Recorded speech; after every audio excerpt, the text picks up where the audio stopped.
সম্পূর্ণ নিরামিষ একটা রেসিপি, ঘরোয়া উপকরণ দিয়ে সব কিছু করা হয়েছে। তাহলে চলো ভিডিওতে চলে যাই। হ্যালো বন্ধুরা, তোমরা কেমন আছো? তোমরা সবাই ভালো আছো? আমি খুব ভালো আছি, তাই চলে আসলাম তোমাদের সামনে একটা নতুন রেসিপি নিয়ে। এখানে আমি 250 গ্রাম পনির নিয়েছি।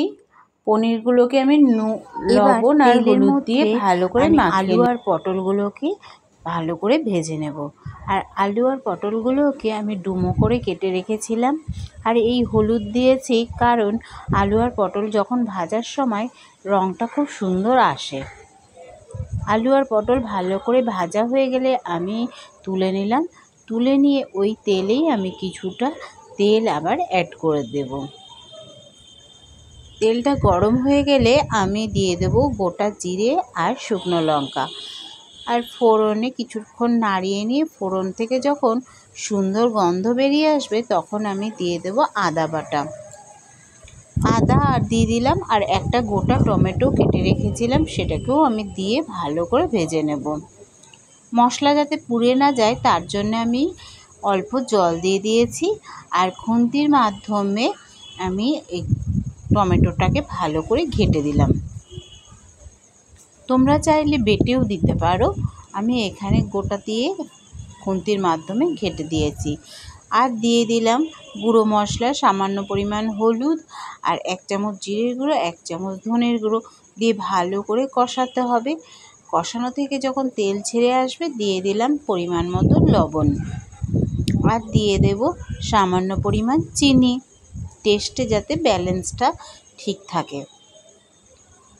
দিয়ে আমি ভালো করে আরেকটু কষিয়ে নেব। কষানো থেকে যখন তেল ছেড়ে আসবে তখন আমি ভেজে রাখা আলু আর পটল দিয়ে দেব। এই আলু আর পটল দিয়েও আমি একটু কষিয়ে নেব। আর আমি এখানে একটু ঢেকে ঢেকে কষাবো। ঢেকে ঢেকে কষালে আলু আর পটলগুলো সেদ্ধ হয়ে যাবে 60% মতো। এ দেখো কতটা সুন্দর লাগছে দেখতে আর কতটা লোভনীয় লাগছে বলো তো। কষানো থেকে যখন তেল ছেড়ে আসবে তখন আমি দিয়ে দেব জল। আমি এখানে জলটা একটু বেশিই দেব কারণ এখানে ঝোল হবে, আমি ঝোল। আর দিয়ে দিলাম ওপর থেকে 3টে চেরা কাঁচা লঙ্কা। আর আগে থেকে যে আমি পনিরের নুন আর হলুদ মাখিয়ে রেখেছিলাম সেটাও দিয়ে দিলাম। আমি এখানে পনির ভাজবো না, দিয়ে আমি সেটাকে দিয়ে ভালো করে ঝোল ফুটে উঠলে আমি ঢেকে দেব। ঢেকে দিয়ে কিছুক্ষণের জন্যে আমি সেদ্ধ করে নেব। যখন আলু আর পটল ভালোভাবে সেদ্ধ হয়ে যাবে তখন আমি দিয়ে দেব ওপর থেকে গরম মশলা আর 1 চামচ মতো ঘি দিয়ে ভালো করে ফুটিয়ে নেব।